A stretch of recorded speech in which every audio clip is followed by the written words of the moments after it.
Hello বন্ধুরা, শ্রাবণীর Bengali কিচেনে সবাইকে স্বাগত। আজ আমি আপনাদের সঙ্গে একটা নতুন রেসিপি শেয়ার করছি, গন্ধরাজ চিকেন ঘুগনি। তো এই গন্ধরাজ চিকেন ঘুগনি বানাতে গেলে কি কি উপকরণ লাগবে চলুন আমরা জেনে নিই। গন্ধরাজ চিকেন ঘুগনি বানাতে গেলে লাগবে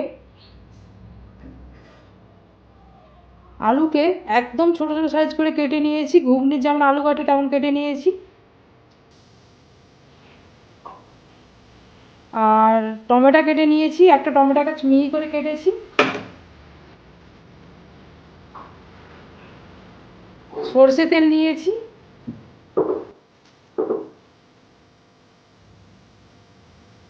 তিনটে পেঁয়াজকে মিহি করে কেটে নিয়েছি, পেঁয়াজের পরিমাণটা আপনারা একটু বেশি করে দেবেন। আর মশলার মধ্যে নিয়েছি আমি বাটা মশলা দিয়ে এটা বানাবো, শুকনো লঙ্কা বাটা, জিরে বাটা আর আদা বাটা একসঙ্গে তিনটে আমি মশলা বেটে নিয়েছি। আপনারা গুঁড়ো লঙ্কা দিয়ে করতে পারেন, কিন্তু বাটা লঙ্কায় টেস্টটা খুব ভালো আসে।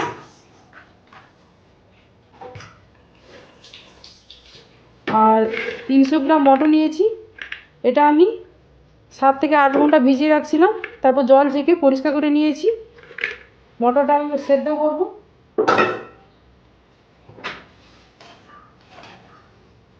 আর কি কি লাগছে আমি বলে নিচ্ছি।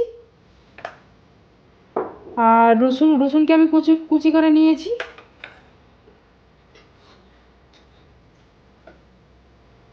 লবণ নিয়েছি।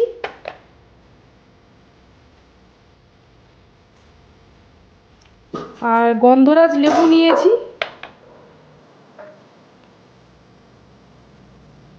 আর গন্ধরাজ লেবুর পাতা নিয়েছি।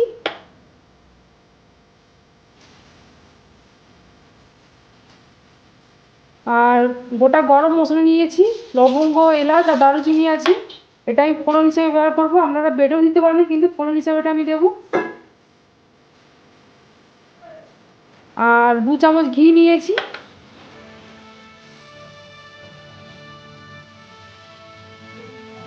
তেজপাতা নিয়েছি।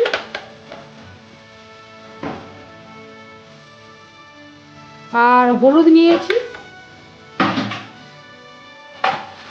আর হচ্ছে আমি বোনলেস চিকেন নিয়েছি, একদম ছোট ছোট সাইজ করে দেখুন বন্ধুরা কেটে নিয়েছি। বোনলেস চিকেন দিয়ে বানাবো। এবার আমি প্রথমে আলুটা ভেজে নেব। কড়াই বসিয়ে দিয়েছি, কড়াইটা গরম হয়ে গেছে। এবার আমি সরষের তেলটা দিয়ে দিলাম। একদম প্রথমে আলুটাকে আমি ভেজে নেব।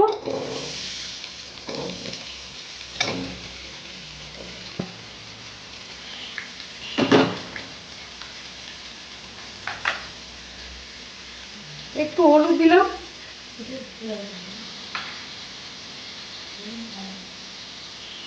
আর একদম অল্প পরিমাণ লবণ দিলাম। দিয়ে এটাকে আমি লাল করে ভেজে নেব। দেখুন বন্ধুরা, আলুটাকে আমি লাল করে ভেজে নিয়েছি। এবার আমি আলুটাকে নামিয়ে দিচ্ছি।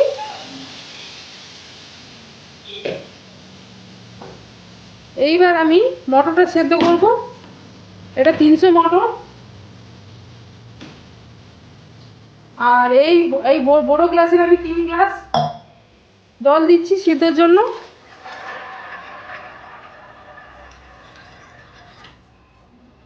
দিয়ে এবার ঢাকনা দিয়ে দেব। মটরটা সেদ্ধ হবে। আর 20 মিনিট বাদে আমি ঢাকনা খুলছি, মটরটা সেদ্ধ হয়েছে নাকি দেখব। মটরটা সেদ্ধ হয়ে গেছে। আর ভেজে রাখা আলুটা আমি দিয়ে দিলাম। দেখুন বন্ধুরা, হাঁড়ির মধ্যে অনেকটাই জল থেকে গেছে। আমি এই গরম জল দিয়ে ঘুগনিটা বানাবো, আর আমি আলাদা করে জলটা দেবো না। এবার আমি হাঁড়িটা নামিয়ে দিচ্ছি। কড়াই বসিয়ে দিয়েছি, কড়াইটা গরম হয়ে গেছে। আমি এবার সরষে তেলটা দিয়ে দিলাম। তেলের পরিমাণটা আপনারা একটু বেশি করে দেবেন।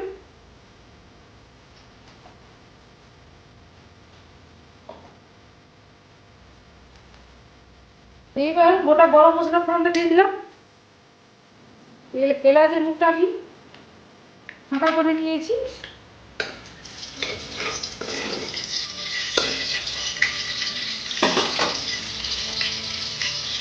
এবার আমি রসুন কুচিটা দিয়ে দিলাম,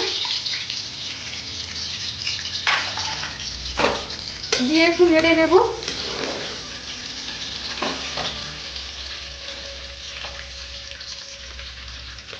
পেঁয়াজ কুচিটা দিয়ে দিলাম,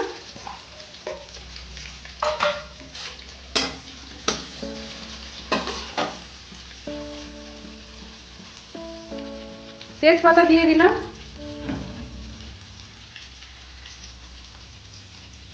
টমেটো কুচি দিয়ে দিলাম, দিয়ে এটাকে 3-4 মিনিট একটু লাল করে ভেজে নেব। লাল করে ভাজা হয়ে গেছে। এইবার আদা, জিরে আর শুকনো লঙ্কা বাটা এই মশলাটা দিয়ে দিলাম,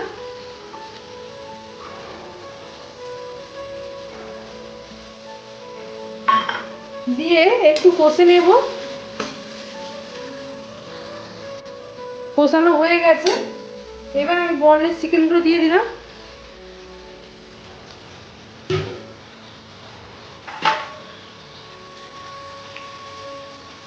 হলুদের গুঁড়ো 1 চামচ, আর 1 চামচ হলুদের গুঁড়ো দিলাম,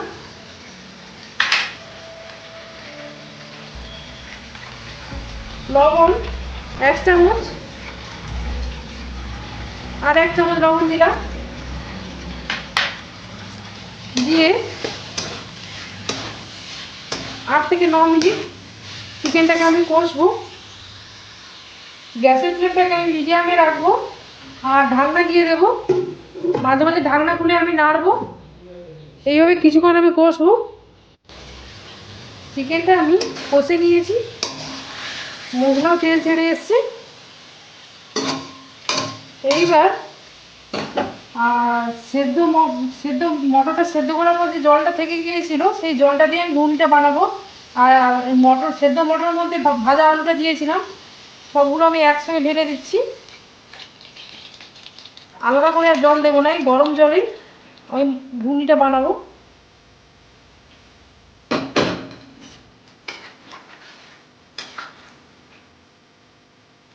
দিয়ে এবার ঢাকনাটা আমি দিয়ে দিলাম। 15 মিনিট বাদে আমি ঢাকনা খুলে দেখবো। 15 মিনিট বাদে আমি ঢাকনা খুলছি। মটরটা আর একটু সেদ্ধ হতে বাকি আছে, আর আমি টেস্ট করেছি, লবণটা একটু কম আছে, তাই লবণটা আর একটু দিচ্ছি 1 চামচের মতো, আর 1/2 চামচ লবণ দিলাম, দিয়ে ঢাকনা দিয়ে দেবো। আর একটু পরে আমি নামিয়ে দেবো। মটরটা আর 5 মিনিটের মতো সেদ্ধ করেছি, মোট 20 মিনিটের মতো লেগেছে সেদ্ধ করতে। এইবার গন্ধরাজ লেবুর পাতাগুলো দিয়ে দিলাম,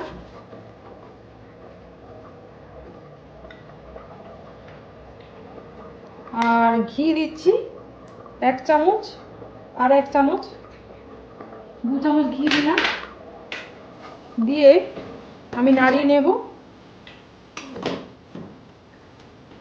পাতা দিয়ে বেশি ফোটাবো না, 2 মিনিটের মতো ফুটিয়ে নিয়েছি। এবার আমি গ্যাসটা অফ করে দিলাম। এইবার গন্ধরাজ লেবুর রসটা দিয়ে দিলাম, সেন্টটা খুব ভালো আসবে। গন্ধরাজ লেবুর এই সবুজ অংশটা গ্রেট করে দিতে পারেন, সাদা অংশটা দিলে তেতো হয়ে যাবে, আর গ্রেট করার পর সঙ্গে সঙ্গে দিতে হবে। আমি পাতা দিয়ে আর রস দিয়ে বানালাম, এতে খেতে খুব ভালো লাগবে, আর সেন্টটাও খুব ভালো আসে। দিয়ে ভালো করে মিক্স করে নেব। এরপর আমি ঘুগনিটা কমপ্লিট, গন্ধরাজ চিকেন ঘুগনি কমপ্লিট হয়ে গেছে। এবার আমি সার্ভ করার পর দেখাচ্ছি। এরপর আমি সার্ভ করে দেখাচ্ছি।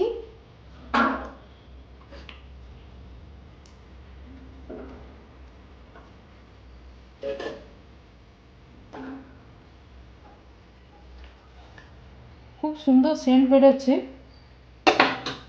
গন্ধরাজ চিকেন ঘুগনি রেডি হয়ে গেছে। আপনারা এইভাবে বানাবেন, আপনাদের ভালো লাগবে। আর যদি ভিডিওটা ভালো লেগে থাকে তাহলে লাইক করুন, শেয়ার করুন, কমেন্ট করুন। নতুন নতুন রেসিপি পাওয়ার জন্য সাবস্ক্রাইব করুন। Thanks for watching.